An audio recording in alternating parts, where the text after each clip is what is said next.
Face చేయాలంటే ఈ గుండె ధైర్యం ఉండాలి. అది భగవంతుడు ఇచ్చిన వరం. మీరు అది నేను అన్నాను కదా, అక్కినేని నాగార్జున గారు టెక్కల్లో మీ పేరండి. ఏ- అక్కినేని నాగార్జున గారు ఒక ట్రైన్లో నాకు ఒక ఆవిడ చెప్పింది, ఏమని? ఇప్పుడు ఎక్కడ చూసావు నువ్వు 20 years బ్యాక్ చూడాలి, మా జిల్లాకు అందగాడు. ఎవరామె? ఆవిడ ఒక ఆవిడ లేడండి, చెప్తాను. ఆవిడ ఏమో చాలా ఆశ్చర్యపోయానండి. అప్పుడు మాకు పరిచయం లేదు, నేను ఇంకా ఈ ఫీల్డ్లో కూడా రాలేదు.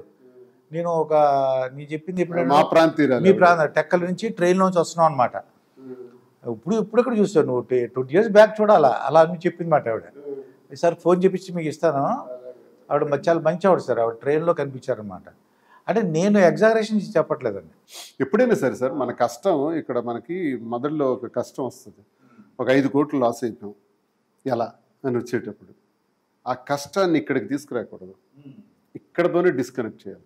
5 కోట్లు పోయింది, ఓకే లెట్ ఇట్ బి. ఒక 5 నిమిషాలు ఆలోచిస్తాం, నెక్స్ట్ స్టెప్ ఏంటి వేసేయాలి.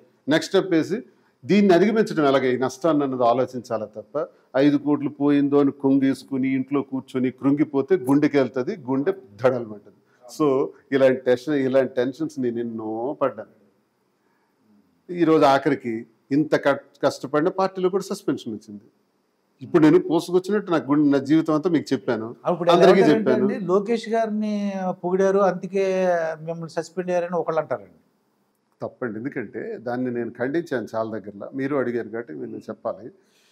ఇప్పుడు లోకేష్ సీఎం అయితే బాగుంటుంది. లోకేష్ గారు రాజకీయాల్లోకి వచ్చి 10 years అయింది. నేను వైసీపీలో చేరి 15 years అయింది. నేను రాజకీయాల్లో చేరి 25 years అయింది.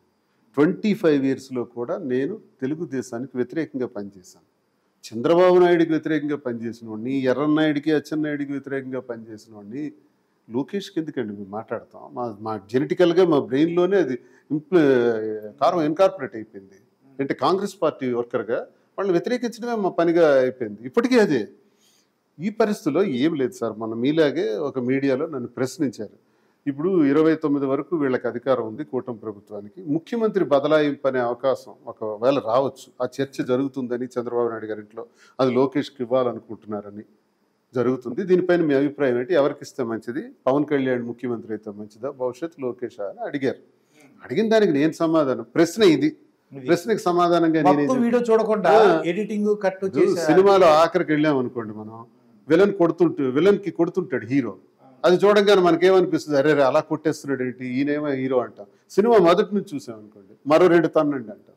అలా కథ ఎప్పుడైనా మొదటి నుంచి చూడాలి. ఇది ఆ ఒక్క కట్ని ఏ బిట్ని చూపెడుతున్నారు.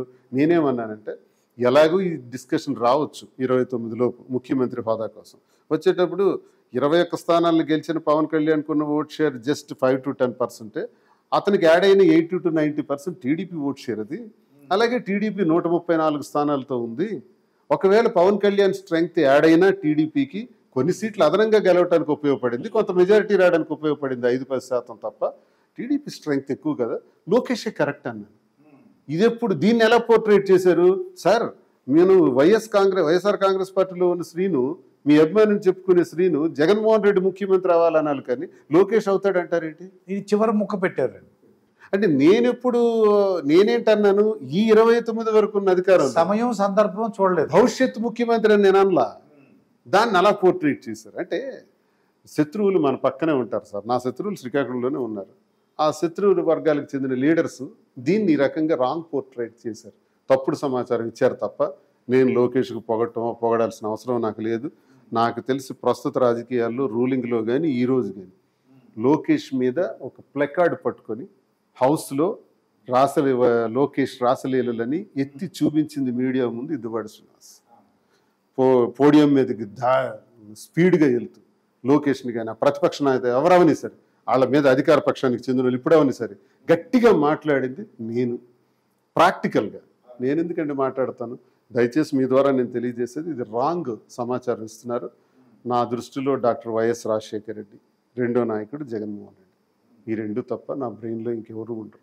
సరే, జగన్మోహన్ రెడ్డి గారి విషయం చెప్పారు కాబట్టి సింహాచలం విషయం ఆయన మీద ఏమంటారంటే ప్రజలు, నేను పబ్లిక్ టాక్లు తీసుకుంటుంటాను సార్, ఇంటర్వ్యూలో కాకుండా ప్రజల మనసులో ఏముందో తెలుసుకోవాలని నాకు కోరిక ఉంటుంది అన్ని విషయాల మీద. ఏదన్నా ఎవరైనా చనిపోయినా, ఎవరైనా జైలుకి వెళ్ళినప్పుడు జగన్మోహన్ రెడ్డి గారు బయటకు వస్తున్నారు, చూడండి సింహాచలంలో గోడ కూలింది వచ్చేసారు, లేదంటే ఎవరు వల్లభనేని వంశీ గారేమో జైలుకి వెళ్ళారు పలకరించడానికి తప్ప బయటకు రావట్లేదని ఆయన ఒక ఆయన మీద ఒక అభియోగం ఆయన మీద ఉన్న కంప్లైంట్ అనమాట. ఇప్పుడు నాయకుడు అనేవారు ఎవరైనా మరణించినప్పుడు రావడం అత్యంత సహజం. ఒక మేజర్ ఇన్సిడెంట్ జరిగేటప్పుడు రావడం అత్యంత సహజం. కార్యకర్తకు అరెస్ట్ అయినప్పుడు రావడం అత్యంత సహజం. ఇంకా దీనిలో తప్పే ఉంటుంది నాకు అంటే మిగతా ఇప్పుడు చంద్రబాబు నాయుడు గారిని చూసుకోమండి రోజు ఏదో ప్రోగ్రామ్ ఉంటుంది. ఇప్పుడు అలా అయితే చంద్రబాబు నాయుడు కానీ తెలుగుదేశం నాయకులు కానీ వైసీపీ అధికారంలో ఉండేటప్పుడు 3.5-4 సంవత్సరాలు వాళ్ళు ఎక్కడున్నారో కూడా తెలియదు. లాస్ట్ 6 నెలలే కదా అందరూ తిరిగారు. 6 నుంచి 8 నెలలు 1 ఇయర్ నుంచే అందరూ రోడ్డు ఎక్కారు టీడీపీ వాళ్ళు. అంతకుముందు 4 ఏళ్ళు ఎక్కడున్నారో కూడా తెలియదు. కనీసం కరోనా సమయంలో కూడా కనపడలేదు. కరోనాలో ఒక రూపాయి హెల్ప్ చేసినట్టు కూడా కనపడలేదు. సిడి ఎవరైనా ఒక టైం రావాలి. ఇప్పుడు మేము ఏం చేస్తాం? అపోజిషన్లో ఉంటాం. ఏం చేస్తాం? ఇప్పుడు ఏముంటుంది? ప్రజల పక్షాన్ని నిలబడి గొంతే మాట్లాడటమే. మేము చెప్పినా కొన్ని పనులు జరగవు. ఈక్వేషన్స్ అలా మారిపోయినాయి పాలిటిక్స్లో. ఇప్పుడు జరగవు.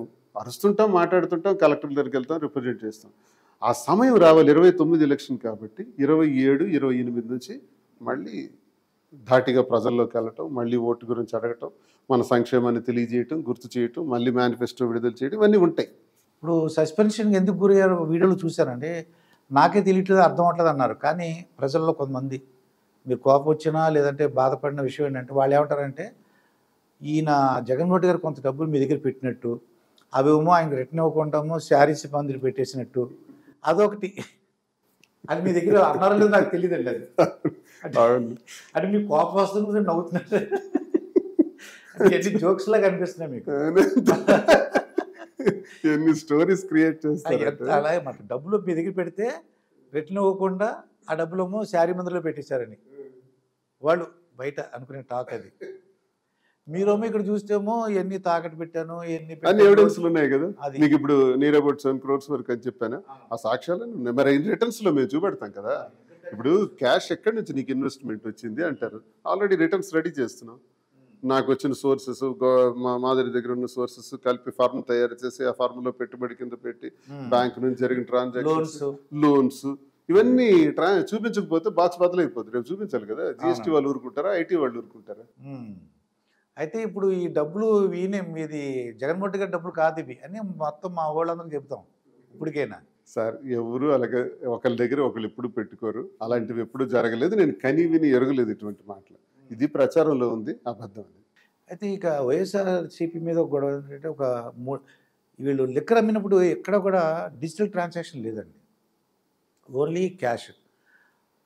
ఒక 3,000 కోట్లతో అది వైఎస్ఆర్సీపీకి లాభం చేకూరిందని చెప్పేసి ఇప్పుడు ఏదో గొడవలుగా ఒక స్పెషల్ సిట్ అండ్ ప్రోగ్రామ్ పెట్టారండి. దాని గురించి ఏదో కసిరెడ్డి అని వాళ్ళు వీళ్ళు, సాయిరెడ్డి గారిని వీళ్ళు అరెస్ట్ అవుతున్నారండి. మిథున్ రెడ్డి గారు సుప్రీంకోర్టుకి వెళ్ళారు. ఇవన్నీ మీరు విన్నారా సార్? ఇవన్నీ అసలు ఇప్పుడు గవర్నమెంట్ లో ఉన్నప్పుడు మాకు తెలియదు. కానీ ఇప్పుడు ఇవన్నీ కేసుల తాలూకు పూర్వపరాలు, డిస్టిలరీస్ లో